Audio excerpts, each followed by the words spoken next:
2,70,000 2,50,000 के लगभग इसकी प्राइस है। अल्लाह का शुक्र है कि मोबाइल असल मालिक तक में पहुंचाने में कामयाब हो गया। बिस्मिल्लाहिर्रहमानिर्रहीम। अस्सलामु अलैकुम नाज़रीन, आप देख रहे हैं मरकज़ी किरदार और मैं हूं आपका मेज़बान सकलैन मीर। नाज़रीन, आज की मोटिवेशनल स्टोरी जिन दो किरदारों के दरमियान गर्दिश कर रही है वो किरदार मेरी दाईं और बाईं जानब मौजूद हैं। ये आईफ़ोन जो आप मेरे हाथ में देख रहे हैं, सफ़ीर भट्ट साहब इसके मालिक हैं, और मेरी बाईं जानब जो शख्स मौजूद हैं इनका नाम मुज़म्मिल पांडे है। इनको ये आईफ़ोन मिला, कैसे मिला, ये क्या कहानी है और क्यों इनको वापस लौटाया, ये सारा हम मुज़म्मिल पांडे साहब से जानते हैं। ये मुज़म्मिल साहब बताइएगा कि आपको ये आईफ़ोन कैसे मिला और आपके जहन में क्या ख्याल आया, आपने इसको वापस क्यों किया? आप इसे रख भी तो सकते थे, इसको बेचकर कुछ थोड़े बहुत पैसे भी तो कमा सकते थे। पहले तो मैं ये कहानी बताऊंगा कि इस जेब में मेरी कहाँ से आया ये आईफ़ोन। दरअसल मैं जिस दिन ये आईफ़ोन मेरी जेब से बरामद हुआ, एक इंसिडेंट हुआ था इधर लाला में जी। तो हम लोग उधर इमरजेंसी में दौड़ धूप में लगे हुए थे कि जब वहाँ से फ्री हुए तो मुझे एहसास हुआ कि मेरे बाएं जानब जेब जो काफ़ी भारी है। तो मैंने जो ही जेब में हाथ डाला तो एक तो मेरा अपना मोबाइल और एक साथ एक और निकल आया। तो मैं मोबाइल देखते ही चौंक गया कि ये किसका मोबाइल हो सकता है। और उसके बाद मैंने अपनी मेमोरी को रिवाइंड किया। मैं जितना गौर कर सकता था, लेकिन अभी तक मुझे ये क्लियर नहीं है कि मोबाइल मेरी जेब तक कहाँ से आया। और जो रखने वाली बात है, तो जब मैंने रखना हुआ तो मैं इंशाल्लाह ख़ुद ले लूँगा। फिल वक्त ये है कि हमारे भाई का ये मोबाइल था, तो कितना इनके जहन के ऊपर एक बोझ बना रहा होगा। तो मुझे जो तस्कीन मिली है इनको लौटाने के बाद, वो मैं अल्फाज में बयान नहीं कर सकता। नाज़रीन, बहुत अच्छा मैसेज दिया इन्होंने। आज का ज़माना ऐसा है कि ईमानदार लोग ढूंढने से भी नहीं मिलते। किसी के 50 रुपये गुम हो जाएं तो जिस शख्स को मिल जाए वो उसको गनीमत समझ के अपने पास रख लेता है। तो ऐसे में ही हमारे मुआशरे में, हमारे इर्द गिर्द ऐसे भी लोग मौजूद हैं जो ईमानदारी की ऐसी मिसालें कायम कर जाते हैं कि ये आईफ़ोन और इससे जुड़ी तमाम स्टोरी उसकी ज़िंदा मिसाल है। तो अब हम चलते हैं आईफ़ोन के मालिक सफ़ीर भट्ट साहब की तरफ, जो दिल ही दिल में तो बहुत ही खुश होंगे। आइए उनके जज्बात जानते हैं कि वो कैसा फ़ील कर रहे हैं आईफ़ोन अपना वापस मिलने पर। जी सफ़ीर साहब, बताइएगा कि कैसा फ़ील कर रहे हैं आप? जी, मुझे तो बहुत खुशी हो रही है, मेरा फ़ोन मुझे दोबारा मिल गया। और मैं शुक्रिया अदा करता हूँ मरकज़ी किरदार की टीम का और ख़ासकर मुज़म्मिल पांडे का।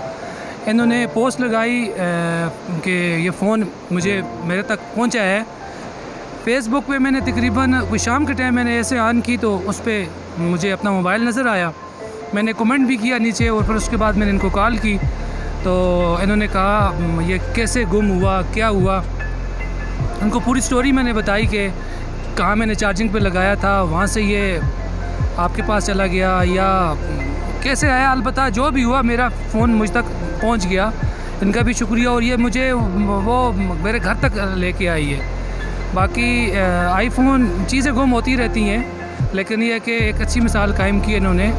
सोशल मीडिया पर भी इन्होंने पोस्ट की और ये फ़ोन मुझ तक मिल गया। काफ़ी एक्सपेंसिव भी है और इसमें बड़ी कीमती डॉक्यूमेंट्स भी थे, मेरे कंपनी की चीज़ें भी थी।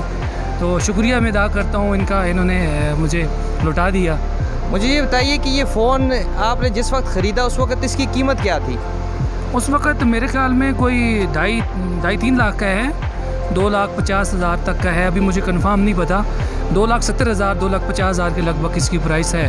देखें, पहली बात तो ये है, कमेंट्स की मैं बात करूं, वहाँ पर हर तरह के लोगों ने मुख्तलिफ़ कमेंट्स किए थे। कोई कह रहा था मेरा है, कोई कह रहा था मेरा है, कोई ऐसे मजाक के तौर पर भी कह रहे थे। तो एक आदमी ने कमेंट्स किए थे कि इसका चार्जर भी मेरे पास है, डब्बा भी है, तो ये मेरे पास लेके आओ। जब मुझ तक मिल गया, मुझे पता चल गया, उसके बाद मुज़म्मिल पांडे साहब का भी कमेंट्स वहाँ थे कि असल मालिक तक हम पहुँच गए तो हम जल्द उनको फ़ोन दे देंगे। अब मेरा तारफ़ ये है, मैं यूएई दुबई में होता हूँ। पिछले कोई 4 साल से मेरा वहाँ बिज़नेस है, जहाँ से मेरा तल्लुक़ है। नीलम फूड स्टफ़ ट्रेडिंग के नाम से मेरी वहाँ कंपनी रजिस्टर्ड है। पांडे साहब, आप सोशल वर्कर भी हैं। आपने फ़ेसबुक पर लिखा था कि ये किसी की शरारत भी हो सकती है। तो जेब में खुद ब खुद तो मोबाइल आ नहीं सकता, कोई ज़िंदा चीज़ है नहीं कि वो चल कर आपके पास आएगी। तो क्या कहना चाहेंगे इस बारे में? किसी की शरारत लगती है आपको? दरअसल जो शरारत के पीछे का मंज़र है वो मैं आपको बयान करूं कि जब हम इनिशियल स्टेजेस पे जब हमने मोबाइल लिए, उस वक्त ये होता था कि हम एक दोस्त का मोबाइल दूसरे दोस्त की जेब में डाल देते थे। तो ये शरारत करते थे। मुझे वो बचपन का मंज़र याद आने लगा एकदम। मुझे लगा कि शायद किसी दोस्त ने इसी तरह की एक शरारत दोहराई हो। तो बहरहाल वो शरारत तो वो सामने नहीं आ सकी अभी तक, वो कैसे हुआ ये सब। लेकिन ये है कि अल्लाह का शुक्र है कि मोबाइल असल मालिक तक मैं पहुंचाने में कामयाब हो गया। अभी तक ये स्टोरी जो है वो बिल्कुल समझ से बाहर है कि मोबाइल मेरी जेब में कैसे आया। या ऐसा भी हो सकता है कि मैं चूँकि बहैसियत एक शायर भी हूँ तो तसव्वुफ़ की दुनिया में भी रहते हैं, तो यकीनन उस दुनिया में होते हुए किसी ने डाल दिया हो तो नहीं मालूम कहाँ पे गया हूँ। इस वीडियो के ज़रिए आपको ये मैसेज देना था कि बहुत से लोगों को जब कहीं से कोई चीज़ मिलती है वो उसे माले गनीमत समझकर अपने पास रख लेते हैं। यकीनन ये हमारी इस्लामी तालीमात के भी ख़िलाफ़ है।